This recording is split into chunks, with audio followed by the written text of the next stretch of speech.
Hello everyone. My name is Alexander Tyler Pierce and I'm studying digital cinematography at Full Sail University. Film has been a part of my life for so long that I learned to recognize foreshadowing before I even had the word for it. Growing up with my mother, what I could watch was heavily restricted. The Lord of the Rings was one of the few major secular film series that I was allowed to see because she connected it to themes of Christianity. Later, when I moved in with my father, everything changed. He allowed me to leave school after the 8th grade. I'm not romanticizing that decision, but it meant that much of my adolescence was spent consuming movies, television, video games, and other forms of entertainment. I watched so many stories that I eventually started seeing the machinery underneath it. The object that would become important later, the character being prepared for a death scene, or the twist being planted before the reveal. That is one reason I haven't been watching movies and television as much lately.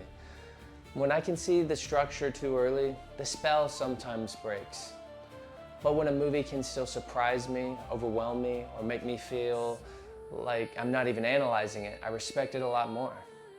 One memory that I've never lost is seeing Starship Troopers during a pool day. I sat down intending only to finish the scene, but I ended up finishing the whole movie while everyone stayed outside. That feeling when a movie makes the rest of the world disappear is what I want to create for other people. My relationship with cameras also became professional in a fairly unconventional way. I've worked as an adult film actor in approximately 17 productions. I appeared in most of those earlier in my life, took a 7-year hiatus, and recently returned for another professional shoot. I don't mention that for shock value, I mention it because it taught me how to manage nerves, communicate boundaries, trust a crew, understand the frame, and perform under pressure.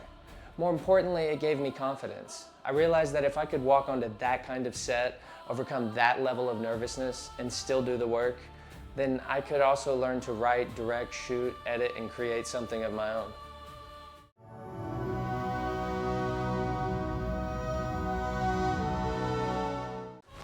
My honest answer is a tie between The Matrix and the Lord of the Rings trilogy. But if I have to choose one specific picture, I'm choosing The Lord of the Rings, The Fellowship of the Ring. I love it because nearly every filmmaking department is helping tell the story.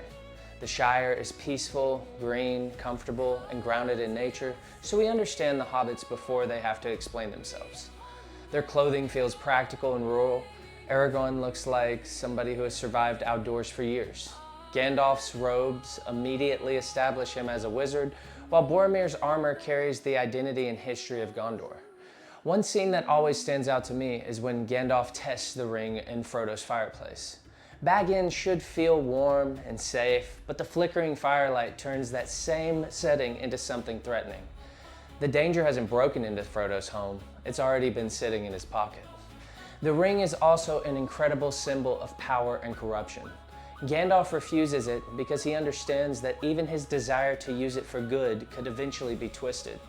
I think that remains relevant when we create systems involving mass surveillance, facial recognition, or powerful artificial intelligence.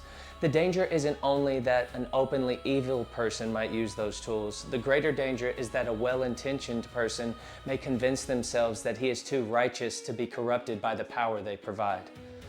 The character arcs matter too. Frodo leaves the Shire innocent and eventually returns carrying trauma that victory cannot erase. Sam grows from a gardener into one of the bravest heroes of the story. Aragorn accepts the responsibility of becoming king. Boromir fails to temptation, recognizes what he has done, and then redeems himself through sacrifice. Howard Shore's soundtrack gives Middle-earth an emotional identity. I still listen to it independently, especially Into the West by Annie Lennox. It almost feels like a lullaby at the end of this enormous, exhausting journey. The movie also helps teach me filmmaking. I repeatedly watched the extended edition appendices and learned about prosthetics, miniatures, forced perspectives, location scouting, sound, editing, costumes, and visual effects. Weta Workshop's official production history confirms that it's artist-created armor, specialty costumes, prosthetics, miniatures, and weapons for the trilogy. That combination of physical craftsmanship and digital technology is a major reason Middle-earth still feels real today.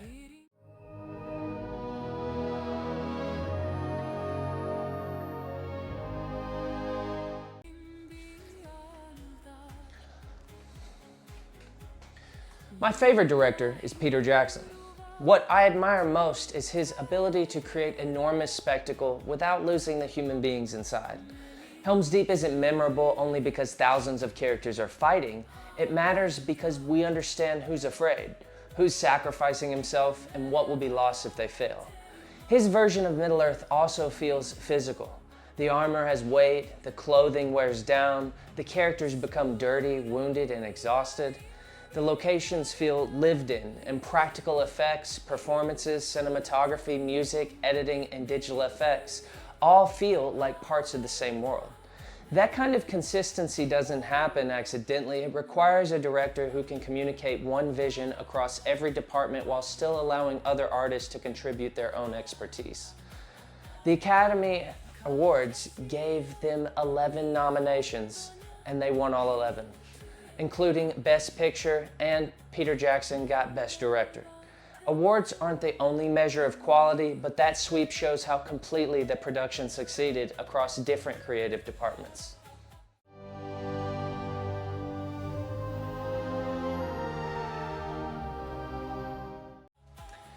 My favorite genre is fantasy, with science fiction extremely close behind. Fantasy is something dismissed as escapism sometimes, but at its best, I think fantasy is truth wearing a different costume.